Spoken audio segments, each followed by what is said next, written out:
कृष्ण समाज्ञया यो धर्मस्थापनरतो वीर्ये शङ्कं नमाम्यहम्।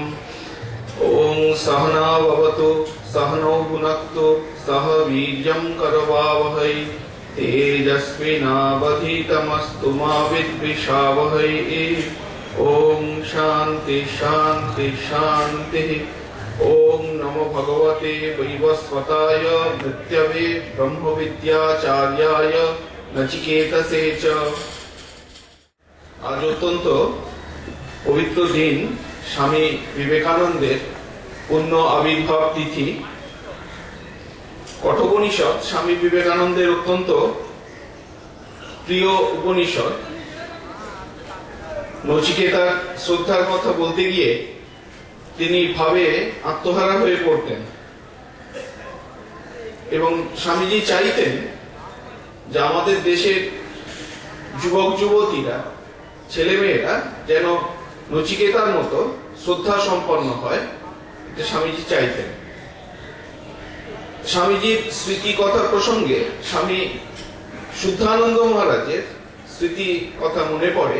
স্বামী শুদ্ধানন্দ মহারাজ রামকৃষ্ণ সংঘের পঞ্চম প্রেসিডেন্ট ছিলেন, স্বামীজির শিষ্য। তিনি বলছেন, আরেকদিন আমি ও খগেন, খগেন মানে স্বামী বিমলানন্দ মহারাজ,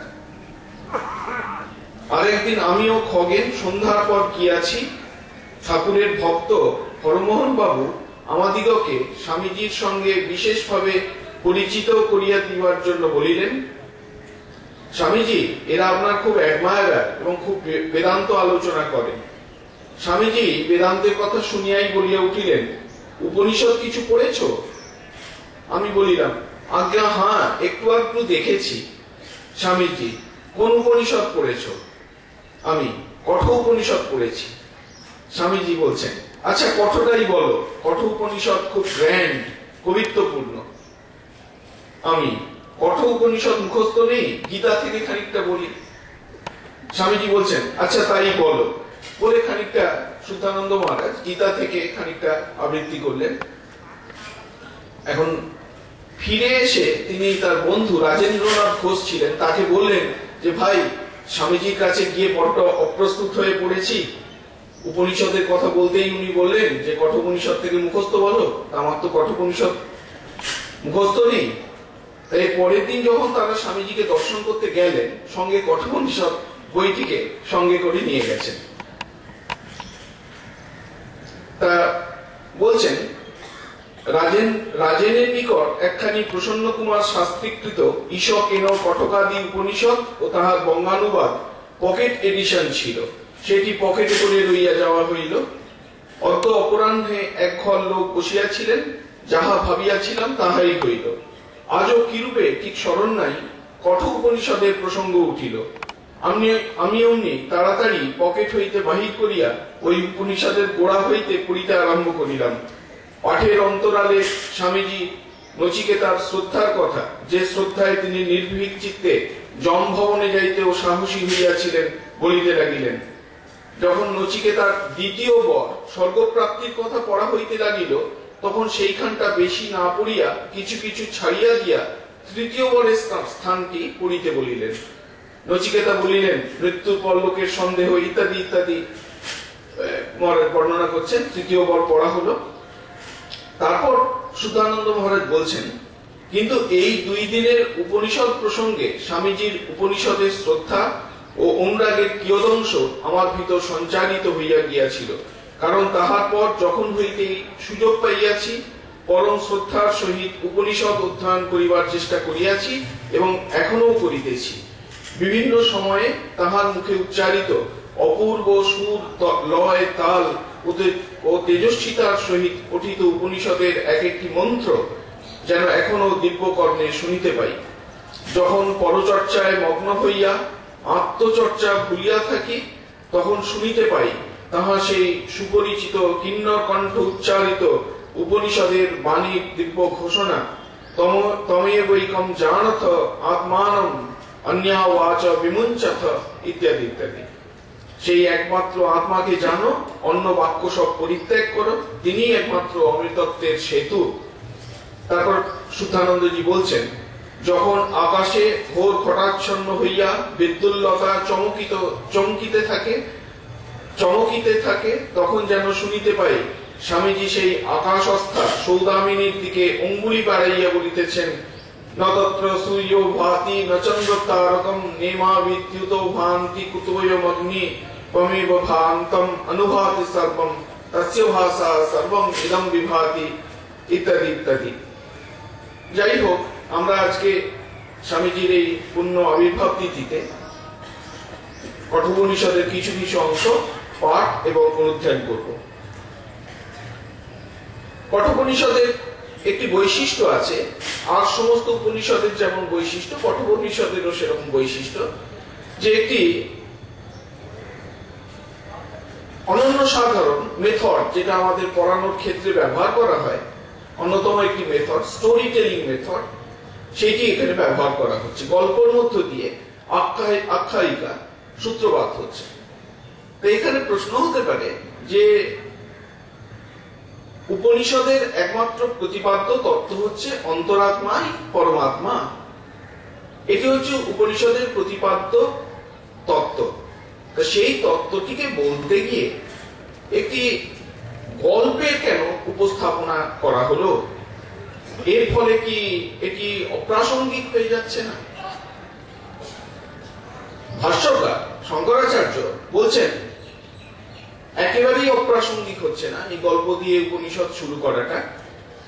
তত্র আখ্যায়িকা বিদ্যা স্তুতি ইত্যর্থা।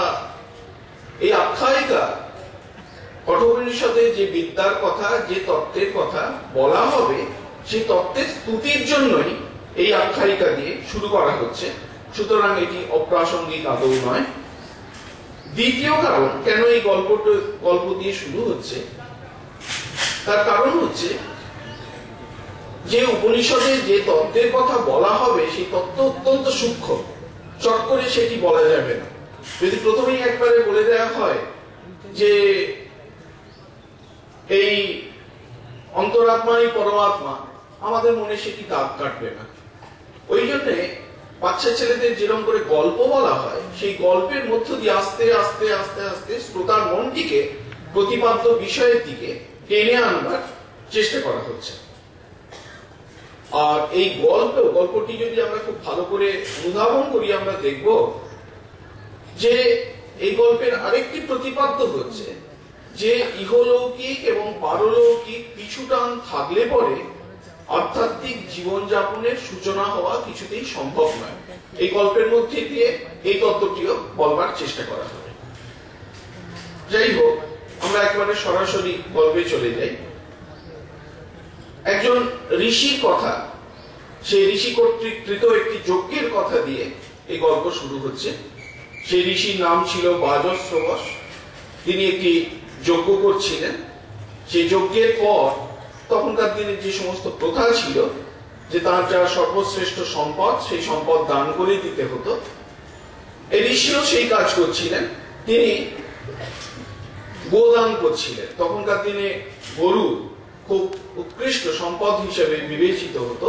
সুতরাং গোদান করলে পরে যজ্ঞের ফল প্রাপ্তির আশা ছিল, তিনি গোদান করছিলেন। উপনিষদকার বলছেন, তংহ কুমারম সন্তম দক্ষিণাসু নিয়মানাসু শ্রদ্ধা বিবেশ সো মন্যত। এখন যখন তিনি গোদান করছেন, তখন তার একটা বাচ্চা ছেলে ছিল, তার নাম নচিকেতা। সেই নচিকেতা এসে বাবার পাশে দাঁড়িয়ে দেখছিল যে বাবা এক এক করে ব্রাহ্মণরা আসছেন, বাবা গরু তার হাতে তুলে দিচ্ছেন, তার গরু দড়িটা হয়তো ধরিয়ে দিচ্ছেন হতে পারে, ব্রাহ্মণরা চলে যাচ্ছেন। উপনিষদকার বলছেন যে বাচ্চা ছেলেটির মনে কিন্তু শ্রদ্ধার আবেশ ঘটেছিল। কি করে বোঝা গেল যে বাচ্চা ছেলেটার মনে শ্রদ্ধার আবেশ ঘটেছিল? না, সে দেখছে যে বাবা যে সমস্ত গরু দান করছেন কোনোটাই দানযোগ্য নয়, নিজের কাজে লাগবে না, সে গরু কারোরই কাজে লাগবে না। পরবর্তীকালে বলা হবে যে সে গরু কিরকম না, পীত তথা জব্দ তৃণা দুগ্ধ দোহা নিরিন্দ্রিয়া। সে গরু কোনোদিন আর জল খাবে না, জল খাওয়ার ক্ষমতা তার চলে গেছে। জব্দ তৃণা ঘাস খাবে না, ঘাস খাওয়ার শক্তি চলে গেছে। দুগ্ধ দোহা দুধ দেবে না, নিরিন্দ্রিয়া, সেই সব গরুর কোনো বাচ্চা হবে না। সুতরাং যে সমস্ত গরু কারোর কোনো কাজে লাগবে না, বাবার নিজের কাজেও লাগবে না, তিনি সেই সমস্ত গরু দান করে খামোকা পাপের ভাগী হচ্ছেন, খামোকা নাম কেনার চেষ্টা করছেন। এই যে ছোট্ট বয়সে নচিকেতার মধ্যে এই ভাবটি ঢুকেছে, এর ফলে উপনিষদকার বলছেন যে বোঝা যাচ্ছে যে নচিকেতার মধ্যে শ্রদ্ধার আবেশ ঘটেছিল, শ্রদ্ধা বিবেশ। সে বাবার কাছে গেল, ওই ছোট বয়সে তার মাথায় এসে গেছে যে বাবা যে সমস্ত গরু দান করছেন এর ফলে বাবার পাপ হচ্ছে, এই পাপের কিছুটা স্খলন হতে পারে যদি বাবা আমাকে কারোর কাছে দান করে দেন, কারণ পুত্র হচ্ছে পিতার সর্বোত্তম সম্পদ। সুতরাং পুত্রকে যদি বাবা কাউকে দান করে দেন, তাহলে এই বাজে বাজে গরুগুলো, খাটের মরা গরুগুলো দান করার ফলে যে পাপ হচ্ছে সেই পাপের কিছুটা অন্তত স্খলন হবে। সে বাবার কাছে গিয়ে বলল যে বাবা কসমৈ মাম দাস্যতি ইতি, তুমি আমাকে কাকে দিচ্ছ? প্রথমবার বললেন, বাবা খুব একটা কান করেননি। দ্বিতীয়বার বললেন, তখনও বাবা খুব একটা কান করেননি বা গুরুত্ব দেননি। তৃতীয়বার বলার পর বাবা যেন একটু ক্ষুণ্ণ হলেন, একটু ক্রুদ্ধ হলেন, বললেন তং হোয়াচ মৃত্যবে ত্বা দদামি ইতি, তোমাকে মৃত্যুর হাতে দিলাম, মৃত্যুর উদ্দেশ্যে তোমাকে দান করলাম। এখন এটা পরিষ্কার বোঝা যাচ্ছে এটা স্লিপ অফ টাং, মুখ ফসকে বেরিয়ে গেছে। কারণ কোনো বাবা বা কোনো মা কখনো পুত্রকে বলতে পারেন না যে জমের বাড়ি যাও। যদি বলে থাকেন বুঝতে হবে সেটি অন্তরের কথা নয়, মুখের কথা মাত্র, মুখ ফসকে কোনো ঘটনাক্রমে বেরিয়ে গেছে। কিন্তু যাই হোক, উপনিষদকার বলে দিয়েছেন যে নচিকেতার মধ্যে শ্রদ্ধার আবেশ ঘটেছে। এই মুখ ফসকে বেরিয়ে যাওয়া কথাটিকেও সে খুব গুরুত্ব সহকারে অনুধাবন করছে, বিশ্লেষণ করছে, ভাবছে, বিচার করছে। সে নিজে মনে মনে ভাবছে, বহুনামেমি প্রথম বহুনামেমি মধ্যমঃ কিঞ্চিৎ যমস্য কর্তব্যম যৎ ময়া অদ্য করিষ্যতি। আমি অনেক কিছুর মধ্যে প্রথম, হতে পারে যে পড়াশোনায় প্রথম, গান বাজনায় প্রথম, সুইমিং এ প্রথম, এইসব হতে পারে। আবার অনেক কিছুর মধ্যে ফার্স্ট না হই, অন্তত লাস্ট তো নয়। তবলা বাজানোতে হয়তো সেকেন্ড, পেন্টিং এ হয়তো সেকেন্ড, হতে পারে এরকম। কিন্তু তার মানে মোদ্দা কথাটা হচ্ছে আমি একেবারে ফেলনা নই, আমার মধ্যে অনেক গুণ আছে। কাকে বাবা বলবেন, কাকে মা বলবেন যে তুমি জমের কাছে যাও, জমের বাড়ি যাও, যাকে দিয়ে ইহলৌকিক কোনো প্রয়োজন সিদ্ধ হবে না, তাকেই একমাত্র বাবা পরিত্যাগ করবেন বা মা পরিত্যাগ করবেন। কিন্তু আমি তো সেরকম সন্তান নই, আমার মধ্যে অনেক গুণ আছে। সেই জন্য নচিকেতা মনে মনে ভাবছেন যে আজকে হঠাৎ জমে কি প্রয়োজন পড়লো যার জন্য বাবা আমাকে জমের কাছে পাঠাচ্ছেন। যাই হোক, তিনি জমের কাছে চলে গেলেন। এখানে এই প্রশ্ন করলে চলবে না যে জমের বাড়ি কোথায়, নচিকেতা জমের বাড়িতে কি করে গেলেন, এই সমস্ত প্রশ্ন এখানে কিন্তু করা যাবে না, কারণ সেটি এই সমস্ত প্রশ্নের উত্তর দেওয়া উপনিষদের মূল উদ্দেশ্য নয়। নচিকেতা বাচ্চা ছেলে, তিনি জমের কাছে গেলেন। জমের কাছে গিয়ে যখন পৌঁছালেন তখন জম প্রবাসে ছিলেন, বাড়িতে ছিলেন না। তা বাড়ির লোকজন তাকে হয়তো হতে পারে যে তাকে বললেন যে আমরা গেস্ট হাউস খুলে দিচ্ছি, তুমি গেস্ট হাউসে থাকো।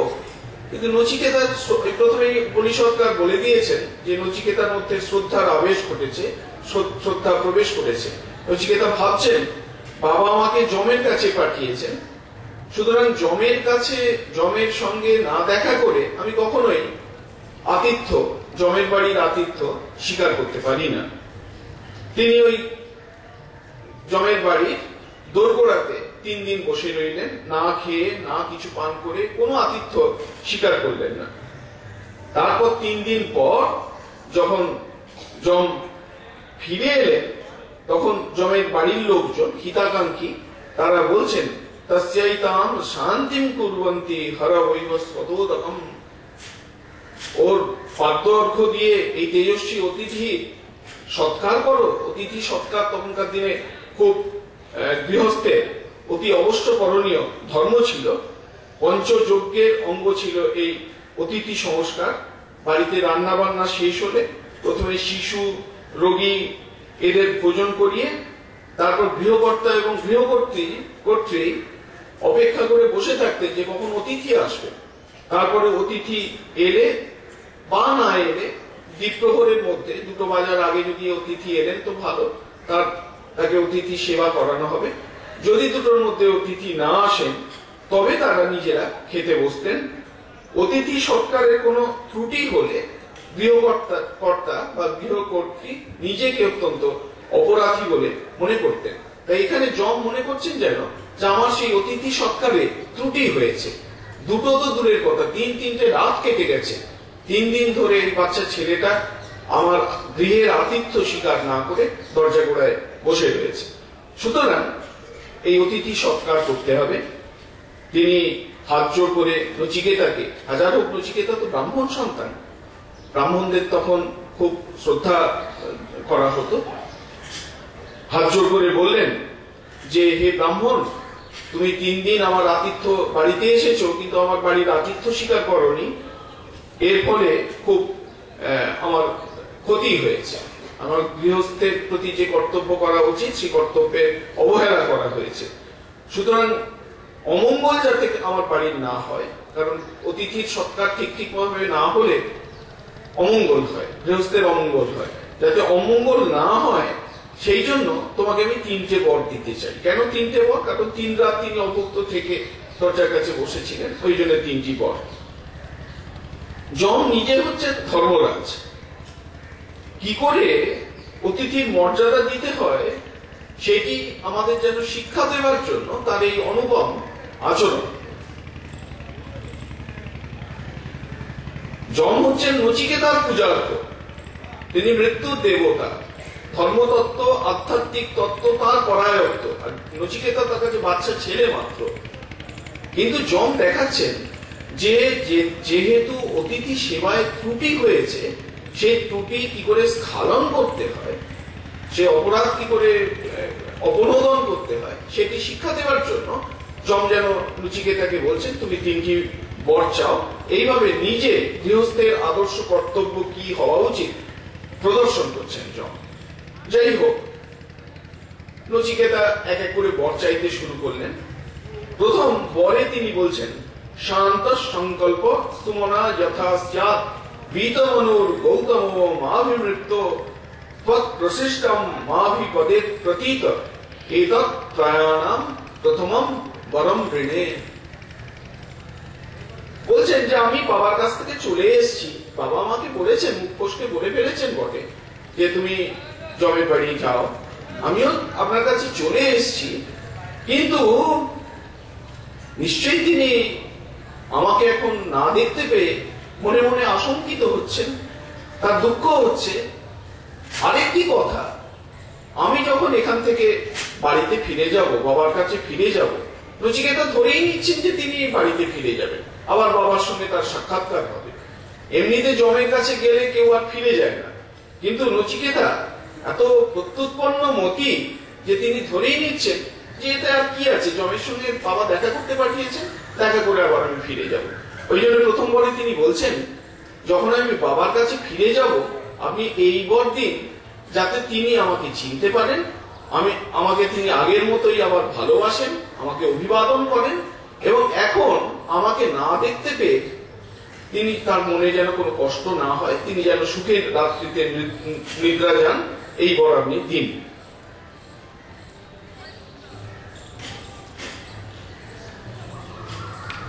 কঠোপনিষদে এই যে 3টি বর চাওয়া হচ্ছে, দেখা যাচ্ছে এলোমেলো ভাবে কিন্তু চাওয়া হচ্ছে না। এই 3টি বর চাওয়ার একটা ক্রম আছে। প্রথম বরে যেন ইহলৌকিক সুখ সেটাকে সুনিশ্চিত করা হলো। দ্বিতীয় বরে আমরা দেখব পারলৌকিক যে সুখ সেটিকে সুনিশ্চিত করবার চেষ্টা করা হবে, এবং তারপরে আত্মতত্ত্ব সম্পর্কে জিজ্ঞাসা নচিকেতার মনে আসবে। এই প্রসঙ্গে আমার মনে পড়ছে যে আমাদের পাশ্চাত্যে একটি ব্যক্তিত্ব সম্পর্কে তত্ত্ব আছে, আব্রাহাম ম্যাসলো সেই তত্ত্বের প্রবক্তা। সেই তত্ত্বে তিনি বলছেন যে প্রথমেই মানুষ চায় তার নিরাপত্তা এবং খাওয়া দাওয়া, তার যে ফিজিক্যাল নিড, তার যে সেফটি নিড, এইগুলোকে সুনিশ্চিত করতে। এইগুলো সুনিশ্চিত হলে পর তার কিছু সোশ্যাল নিড থাকে, সামাজিক চাহিদা কিছু থাকে, সেই সামাজিক চাহিদাগুলোকে সে সুনিশ্চিত করতে চায়। সেটা হচ্ছে সেলফ এস্টিম, আমি অপরের কাছ থেকে অ্যাপ্রিসিয়েশন পাবো, তারপরে লাভ এন্ড বিলঙ্গিংনেস, অপরের ভালোবাসা পাবো, আমি অপরকে ভালোবাসবো। এই হচ্ছে আরেকটি পরবর্তী তার যে চাহিদা, এটাকে সোশ্যাল নিড বলা হয়। এই দুটি নিড পূরণ হলে পরে তবে তার মধ্যে সর্বোচ্চ যে নিড ম্যাসলো বলছেন যে সেলফ অ্যাকচুয়ালাইজেশন। সেলফ অ্যাকচুয়ালাইজেশনের বাংলা একটুখানি করা শক্ত, নিজের মধ্যে নিজের পরিপূর্ণতা খুঁজে পাওয়া, হয়তো এটি হতে পারে। বলছেন তারপরে সেই চাহিদা, সেলফ অ্যাকচুয়ালাইজেশনের যে চাহিদা ব্যক্তির মধ্যে আত্মপ্রকাশ করে। এখানে আমরা কঠোপনিষদে দেখতে পাচ্ছি, প্রথমে নচিকেতা চাইছেন যে আমার বাবা যেন ভালো থাকেন, বাবার সঙ্গে আমার সম্পর্ক যেন ভালো থাকে, বাবা যেন আমার জন্য ভাবিত না হন। এ সমস্ত ইহলৌকিক সুখের প্রাপ্তির চাহিদা। এই বর পূরণ করা যমের পক্ষে এমন কিছু শক্ত নয়। যম একদম পরিষ্কার বললেন যে তোমার ভাববার কিছু নেই, সুখম রাত্রি সৈতা বীত মনুষ্যাত, তোমার বাবা এখন সুখেই নিদ্রায় যাচ্ছেন, সে নিয়ে চিন্তা করো না। আর তুমি যখন তার কাছে ফিরে যাবে তখন তিনি তোমাকে সাদরে গ্রহণ করবেন, তোমাকে চিনতে পারবেন, তোমাকে অভিবাদন করবেন, তোমার ভয়ের কিছু নেই। এভাবে ইহলৌকিক সুখ প্রাপ্তির যে নচিকেতার প্রার্থনা সেটি যম পূরণ করলেন।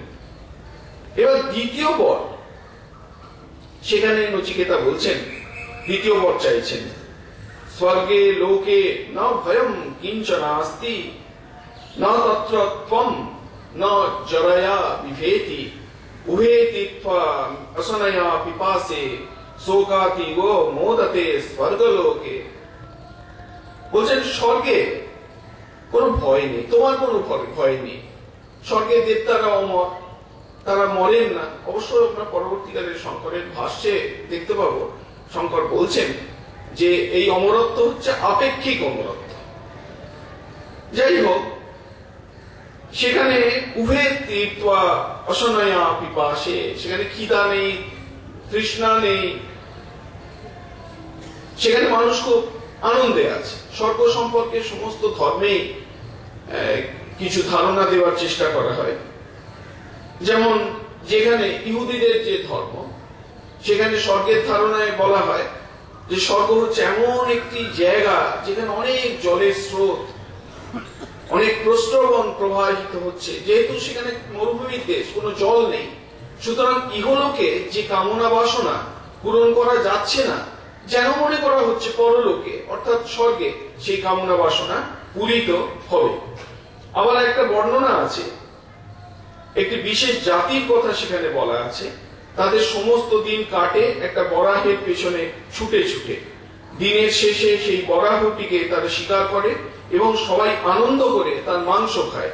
পরের দিন আবার সেই বরাহটি বেঁচে ওঠে, কারণ মারতে মারতে সব বরাহ শেষ হয়ে গেলে কি হবে, কাজেই মৃত বরাহ রোজ সকালে বেঁচে ওঠে। স্বর্গের ধারণা যে স্বর্গে সেখানে একটা আরণ্য উপজাতি, তাদের যে স্বর্গের ধারণা, এটা আমি পূজনীয় শ্রীমৎ স্বামী ভূতেশানন্দজি মহারাজের বই থেকে বলছি।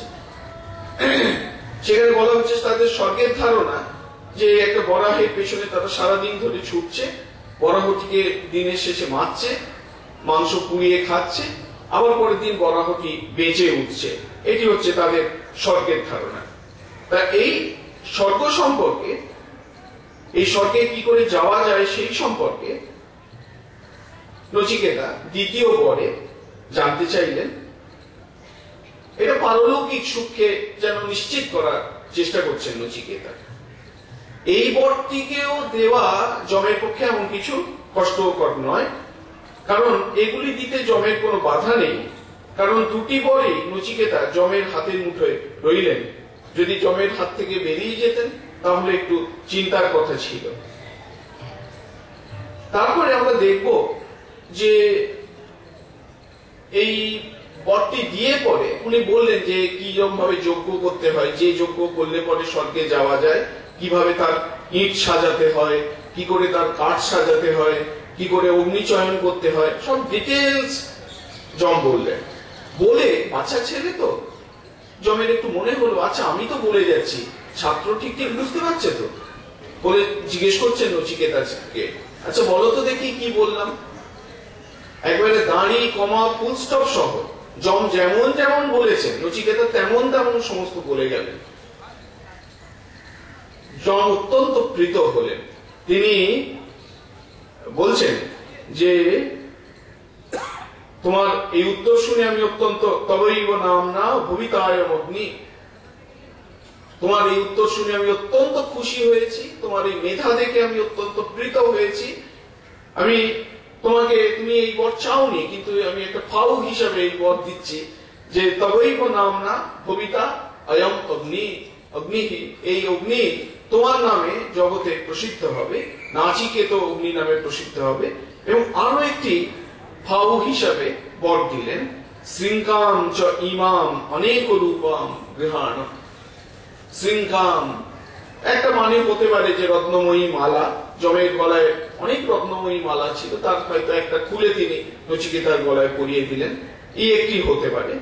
আরেকটি হতে পারে যে কর্মতত্ত্ব, শৃঙ্কাম শব্দের অর্থ কর্মতত্ত্ব হতে পারে, যে আরো কিছু তত্ত্ব যেগুলি নচিকেতা জানতে চায়নি, সেই কর্মতত্ত্ব সেই সম্পর্কে তাকে উপদেশ করলেন, এটি হতে পারে। এবার তৃতীয় বর থেকে উপনিষদের মূল যে প্রতিপাদ্য, যেন তৃতীয় বর থেকে সেই উপনিষদ তার মূল অংশ শুরু হচ্ছে। নচিকেতা জিজ্ঞেস করছেন, ইয়েয়ম প্রেতে বিচিকিৎসা মনুষ্যে অস্তিত্বেকে নায়মস্তি ইতি চৈকে এতদ বিদ্যাম অনুশিষ্টস্তয়াহম পরাণাম এষ বরঃ তৃতীয়ঃ। মনুষ্যে প্রেতে ইয়ম বিচিকিৎসা, এই যে সন্দেহ মানুষদের মধ্যে প্রচলিত আছে যে অস্তি ইতি একে ন অয়ম অস্তি ইতি চ, যে এই শরীরটা চলে গেলে পর কিছু থাকে কিনা, কেউ বলেন থাকে, কি থাকে না আত্মা থাকে, আবার কেউ কেউ বলে যে না কিছু থাকে না, শরীর শেষ হয়ে গেল তো সব শেষ হয়ে গেল। চারবাকরা যেমন মনে করেন, তারা আত্মাকে মানেন না, তারা মনে করেন আত্মার কথা যদি বলতেই হয় তো বলতে হবে এই শরীরটাই হচ্ছে আত্মা, সুতরাং এই শরীরটাকে ভালো খাবার দেয়া, শরীরকে সুখ দেওয়ার চেষ্টা করা উচিত, তাতে আত্মা পরিপুষ্ট হবে। এটি চারবাকদের কথা। এই তৃতীয় বর খুব গুরুত্বপূর্ণ। কেন বলা হচ্ছে যে এখানে উপনিষদের মূল তত্ত্ব শুরু হচ্ছে? ঠাকুর বলতেন যে একের পর যতগুলো শূন্য বসানো হবে সেই শূন্যগুলো তত মর্যাদা পাবে, তবেই তার মূল্য। কিন্তু এক যদি না থাকে, সেই শূন্য পরপর যতগুলো শূন্যই বসানো হোক না কেন, সেই শূন্যের কোনো মূল্য নেই। এখানে এই এক শব্দটি কি না আমি, আমার প্রকৃত সত্তা স্বরূপ আত্মা, এটিকে আমরা এক হিসেবে ধরতে পারি। সুতরাং আমার প্রকৃত সত্তাকে যদি আমরা না জেনে বাইরের বহু জিনিস জানতে পারি, সে জানার কোনো অর্থ নেই। কিন্তু আমার প্রকৃত স্বরূপকে যদি আমি জানতে পারি, স্পষ্ট রূপে জানতে পারি, তাহলে জগতের যা কিছু জ্ঞাতব্য থাকতে পারে সেই সবকিছু জানা হয়ে যাবে। এটি হচ্ছে উপনিষদের বলার তাৎপর্য। আরেকটি প্রশ্ন হচ্ছে, এটির উত্তর আমরা আগে আলোচনা করেছি, আরেকবার বলি, যে নচিকেতা গোড়াতেই কেন এই প্রশ্নটি জিজ্ঞেস করলেন না, যে এই যে বলা হচ্ছে আত্মা বলে কিছু আছে কিনা, মৃত্যুর মানুষের শরীরটা শেষ হয়ে যাওয়ার সঙ্গে সঙ্গেই আত্মা বলেও যা কিছু আছে শেষ হয়ে যায় কিনা, বা আত্মা বলে কিছু থাকে কিনা, এই যে সন্দেহ, প্রথমেই তিনি বললেন না কেন? এর কারণ হচ্ছে মানুষের বুদ্ধি এক এক করে ধাপে ধাপে বিকশিত হয়, হঠাৎ করে বিকশিত হয় না, এটি বলা হচ্ছে তাৎপর্য। কিন্তু এই প্রশ্ন শুনে যম যে খুব খুশি হলেন এমনটি বলা যায় না, খুব রেগে গেলেন, বা একটা বাহ্যিক ভানের মতো করে ক্রোধ প্রকাশ করলেন, তাও হতে পারে। তিনি বলছেন, দেবৈ অত্রাপি বিচিকিৎসিতম পুরা নহি সুবিজ্ঞেয়ম অনুরেশ ধর্ম অন্যবরম নচিকেত প্রবিশ্য। বলছেন তুমি যে প্রশ্ন জিজ্ঞেস করছো এই প্রশ্নের উত্তর দেবতারা পর্যন্ত জানেন না, তুমি একটা সামান্য বাচ্চা, তুমি এসে এরকম করে পাকা পাকা কথা বলছো। তুমি যে প্রশ্ন জিজ্ঞেস করছো সে প্রশ্নের উত্তর অত সহজ নয়। অনুরেশ ধর্ম খুব সূক্ষ্মাতি সূক্ষ্ম এর তাৎপর্য, আর তুমি এই প্রশ্ন জিজ্ঞেস করছো। মা মো পরচ্ছি যতি মা সৃজৈনম, তুমি দয়া করে এই প্রশ্ন দ্বিতীয়বার উচ্চারণ করবে না। অন্য কোনো বর চাও, তোমার যা কিছু কামনা বাসনা সমস্ত পূরণ করে নাও, কিন্তু এই তত্ত্ব আত্মা বলে কিছু আছে কিনা, থাকলে তার স্বরূপ কি, কি করে সেই আত্মাকে জানা যায়, সেই তত্ত্বের সঙ্গে শরীরের কি সম্পর্ক, এইসব পাকা পাকা প্রশ্ন তুমি করবে না।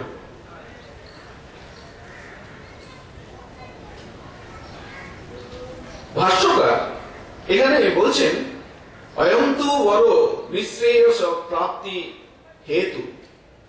এই বরটি, এই যে বর নচিকেতা চাইলেন, যে প্রশ্ন করলেন, এটা হচ্ছে নিঃশ্রেয়স প্রাপ্তির হেতু, মোক্ষ প্রাপ্তির হেতু।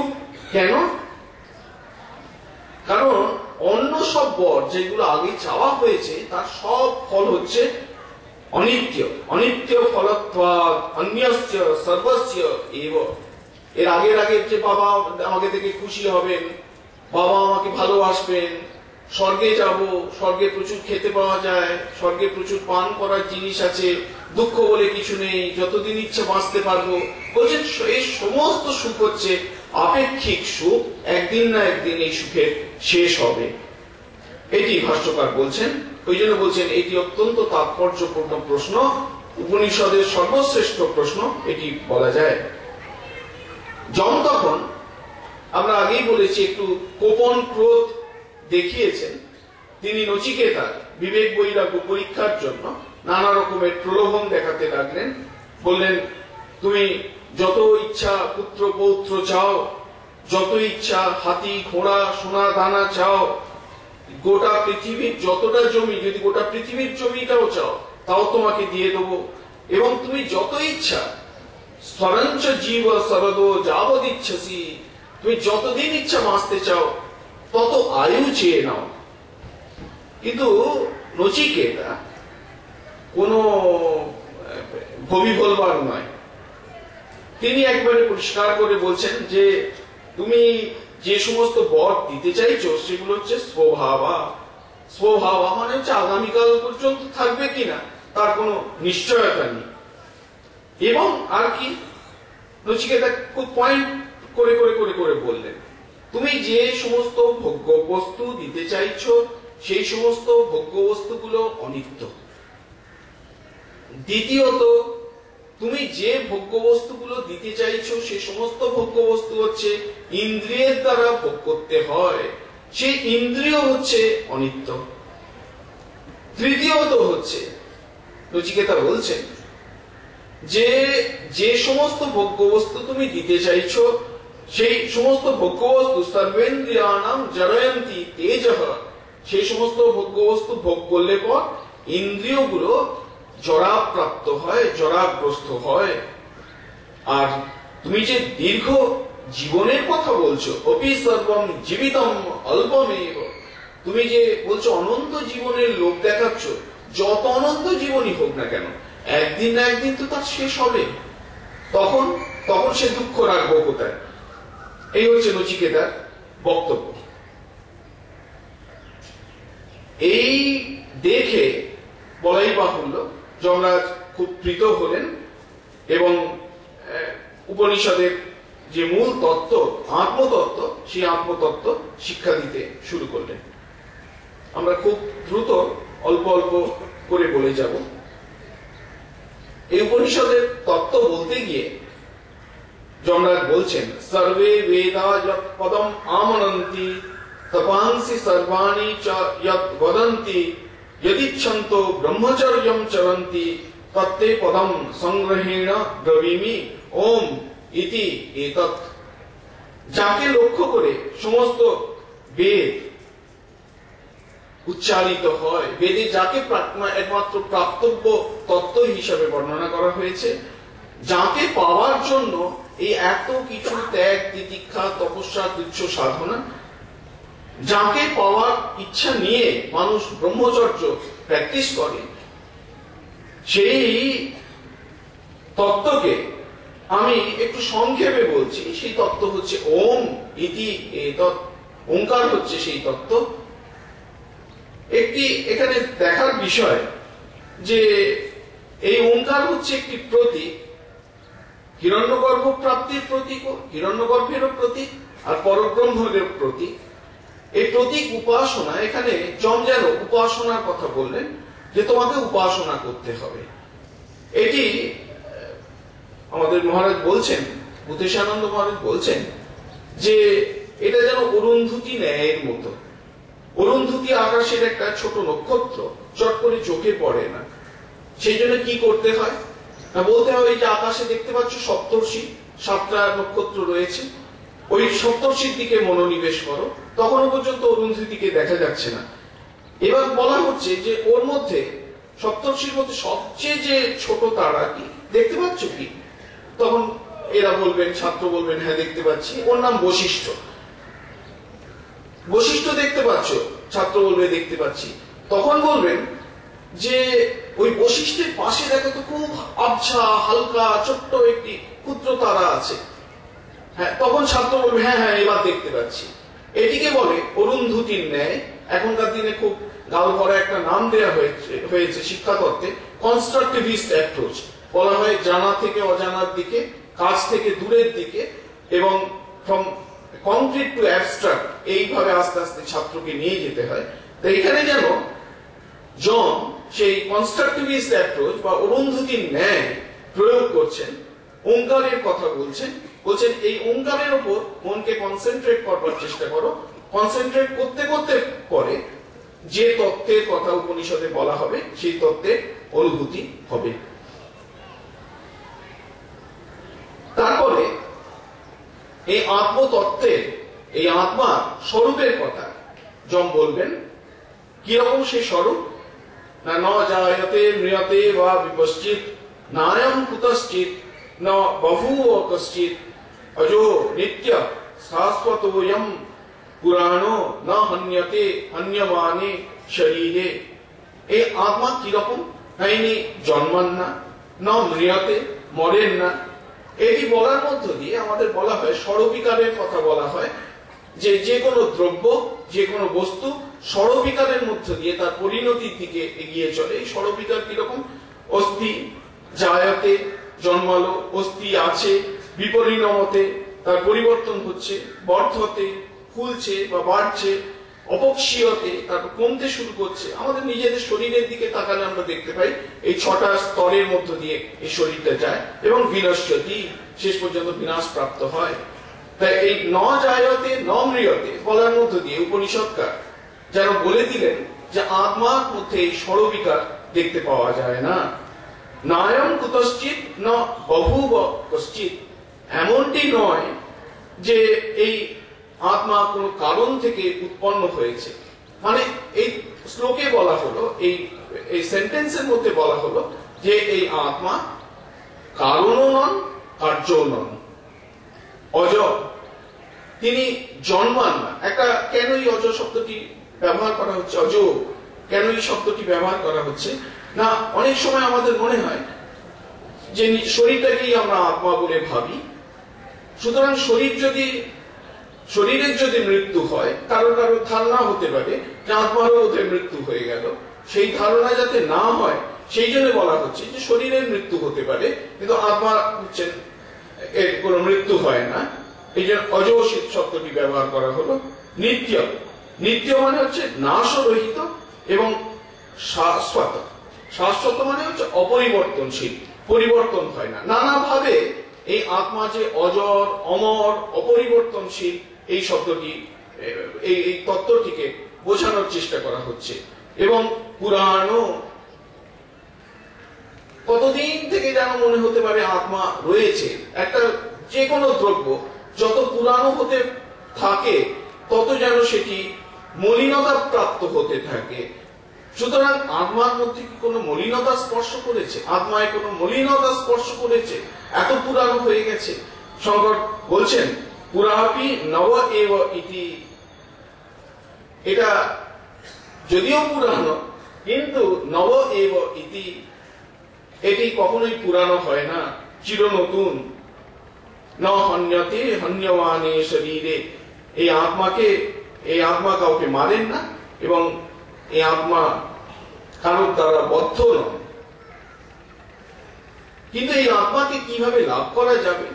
উপনিষদকার বলবেন ন অয়ম আত্মা প্রবচনেন লভ্য ন মেধয়া ন বহুনা শ্রুতেন যমেবৈষ বৃণুতে তেন লভ্য তস্যৈষ আত্মা বিবৃণুতে তনুম স্বাম। এটা অদ্ভুত, একমাত্র বোধহয় এই বৈদিক দর্শন বা উপনিষদের দর্শনের পক্ষে এই এত বোল্ডলি একটা কথা বলা যায় যে বেদ পাঠের দ্বারা, বেদের দ্বারা এই আত্মাকে লাভ করা যাবে না। শাস্ত্রই বলে দিচ্ছে যে শাস্ত্র পাঠের দ্বারা এই আত্মাকে লাভ করা যাবে না। ন অয়ম আত্মা প্রবচনে ন লভ্য ন মেধয়া। কেউ কেউ মনে করতে পারেন যে আমার তো মেধা নেই, আমার তো শাস্ত্র পাঠ করবার মতো উপযুক্ত মেধা নেই, তাহলে কি আমার পক্ষে আত্মজ্ঞান লাভ করা সম্ভব নয়? শ্রুতি কিন্তু বলবেন যে একেবারেই তা নয়, কারণ মেধার দ্বারাও এই আত্মজ্ঞান লাভ করা যায় না। ন মেধয়া ন বহুনা শ্রুতেন, অনেক শাস্ত্র পড়লে যে এই আত্মজ্ঞান লাভ করা যাবে এও নয়। তাহলে কি না, তস্য আত্মা বিবৃণুতে তনুম স্বাম, এই আত্মা তার কাছেই নিজের স্বরূপকে উদ্ঘাটিত করেন। কার কাছে নিজের স্বরূপকে উদ্ঘাটিত করেন? যিনি অনন্য চিত্ত হয়ে এই আত্মতত্ত্ব লাভ করতে চান, তার কাছেই আত্মা নিজের স্বরূপকে উদ্ঘাটিত করেন। এটি এখানে বলা হলো।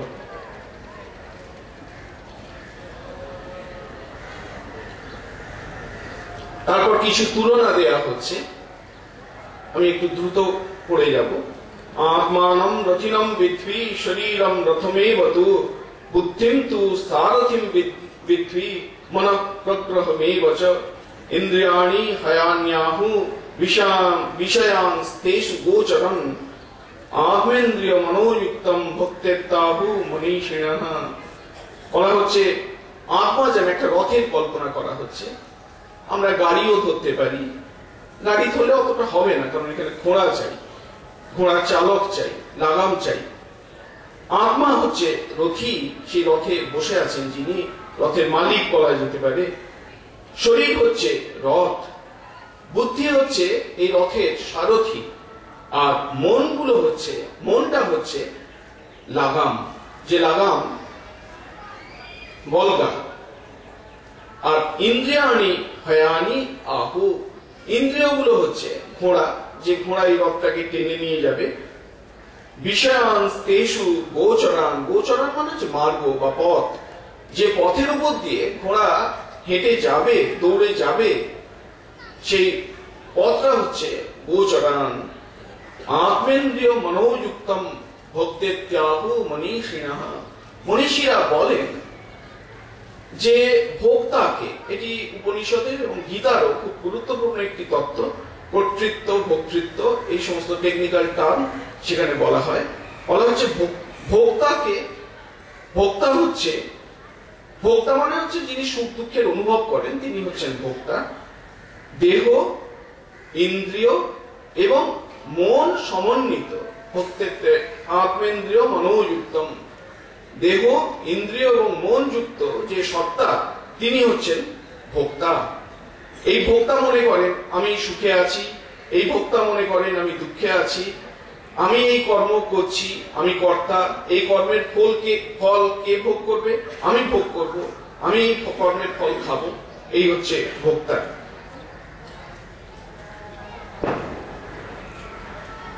আমরা এবার আরেকটু পরে আরেকটি তত্ত্বের মধ্যে যাই। উপনিষদে যে তত্ত্বের কথা বলা হয়েছে সেটি হচ্ছে এই যে আত্মা, এটি মানুষের অন্তরে রয়েছেন, তিনি হচ্ছেন অন্তর্যামী, তিনি আছেন বলে আমার মন অ্যাক্টিভেটেড হচ্ছে, বুদ্ধি অ্যাক্টিভেটেড হচ্ছে, ইন্দ্রিয় অ্যাক্টিভেটেড হচ্ছে, আমি আকাশের দিকে চোখ মেলছি, জগৎকে আইডেন্টিফাই করতে পারছি। উপনিষদে এখানে রয়েছে একটি न तत्र सूर्यो भाति न चंद्र तारकम नेमा विद्युतो भान्ति कुतोयम अग्नि त्वमेव भान्ति अनुभाति सर्वम तस्य भासा सर्वमिदं विभाति করে বলা হচ্ছে যে সূর্য তাকে প্রকাশ করতে পারে না, চন্দ্র তাকে প্রকাশ করতে পারে না, নক্ষত্র তাকে প্রকাশ করতে পারে না, আর এই সামান্য অগ্নির কি কথা, তমেব ভান্তি অনুভাতি সর্বম, তিনি প্রকাশ করলে পর সবকিছু প্রকাশিত হয়। তিনি কোথায় আছেন? এই অন্তরস্থিত গুহায় অবস্থিত রয়েছেন। তিনি হচ্ছেন আমাদের সমস্ত অনুভবের ভিত্তিভূমি। তিনি আছেন বলে আমার ইন্দ্রিয় অ্যাক্টিভেটেড হচ্ছে, আমার মন অ্যাক্টিভেটেড হচ্ছে, বুদ্ধি অ্যাক্টিভেটেড হচ্ছে। এই তত্ত্ব আগে বলা হয়েছে। এখন বলা হচ্ছে তিনি কি শুধু আমাদের অন্তরস্থিত গুহায় আছেন, আর কোথাও নেই? এই মন্ত্রে বলা হবে, যে মন্ত্রটি পড়া হবে, এটি খুব গুরুত্বপূর্ণ মন্ত্র। কেন? আমাদের যখন দুর্গা পুজো হয় সেখানে প্রাণ প্রতিষ্ঠা হয়, দেবীর প্রাণ প্রতিষ্ঠা করা হয়। সেই প্রাণ প্রতিষ্ঠার অনেকগুলি মন্ত্রের এটিও একটি অন্যতম মন্ত্র। সেখানে বলা হচ্ছে হংস সুচিসৎ বসু অন্তরিক্ষ সৎ হোতা বেদিসৎ অতিথি দুরোণসৎ নৃসৎ বরসৎ ঋতসৎ ব্যোমসৎ অব্জা ভোজা ঋতজা অদ্রিজা ঋতম বৃহৎ। সে আত্মা শুধুমাত্র এই অন্তরস্থিত গুহায় নেই, তিনি সর্বত্র বিরাজিত, বা বলাটা যেন ঠিক হলো না, তিনি একমাত্র অবস্থান করছেন। কি রূপে অবস্থান করছেন সেটি বলা হচ্ছে। সর্বানুষ্ঠিত যে তত্ত্ব সেটিকে এইভাবে বলা হচ্ছে হংস। তিনি হচ্ছেন সর্বত্র গমনকারী, সর্বত্র ব্যাপী। এমন কিছু জায়গা নেই, এমন কিছু বস্তু নেই যার মধ্যে যেখানে তিনি না অনুষ্ঠিত হয়ে আছেন। তিনি হচ্ছেন সূচিসৎ। সূচি অর্থাৎ দ্যুলোকে সূর্যরূপে অবস্থান করছেন। আর কোথায় আছেন? বসু অন্তরিক্ষ সৎ, সকলের স্থিতিকর্তা রূপে তিনি রয়েছেন। বায়ু রূপে অন্তরিক্ষ সৎ, বায়ু রূপে তিনি অন্তরিক্ষে প্রবাহিত হচ্ছেন। সে আমাদের একটি বাংলা গান আছে, বায়ু রূপে কে তোমারে বাতাস করে অনিবার, এই একই তত্ত্ব। অন্তরিক্ষ সৎ। হোতা বেদি সৎ, অগ্নি রূপে পৃথিবীতে অবস্থান করছেন। তার মানে কি হলো? তিনি সর্বত্র গমনকারী। হেন পদার্থ নেই, হেন স্থান নেই যেখানে তিনি অনুষ্ঠিত হয়ে না নেই। তিনি সূর্যে রয়েছেন, বায়ুতে তিনি রয়েছেন, তিনি অগ্নিতে রয়েছেন, বেদিসৎ পৃথিবীতে রয়েছেন। অতিথি দুরোণসৎ। অতিথি দুটি অর্থ হতে পারে। একটি অর্থ হতে পারে সোমরস রূপে হতে পারে, আর আরেকটি অর্থ হতে পারে অতিথি ব্রাহ্মণ, এটিও অর্থ হতে পারে। দুরোণসতেরও দুটি অর্থ হতে পারে। একটি অর্থ হতে পারে কলস।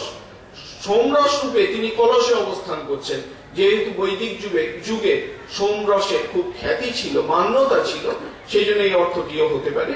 আর একটি অর্থ হতে পারে যে অতিথি রূপে তিনি গৃহে অবস্থান করছেন।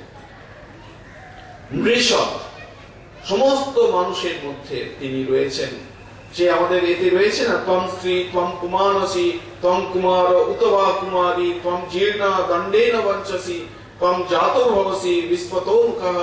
তুমি কুমার, তুমি কুমারী, তুমি পুরুষ, তুমি নারী, তুমি জীর্ণা দণ্ডেন বঞ্চসি, তুমি বৃদ্ধ, দণ্ডের উপর লাঠির উপর পথ দিয়ে আস্তে আস্তে হেঁটে চলেছ। ত্বম জাতো ভবসি, সবে মাত্র তুমি জন্মগ্রহণ করলে যে বাচ্চা, সেটিও তুমি। ত্বম বিস্পতো মুখঃ, সর্বত্র তুমি।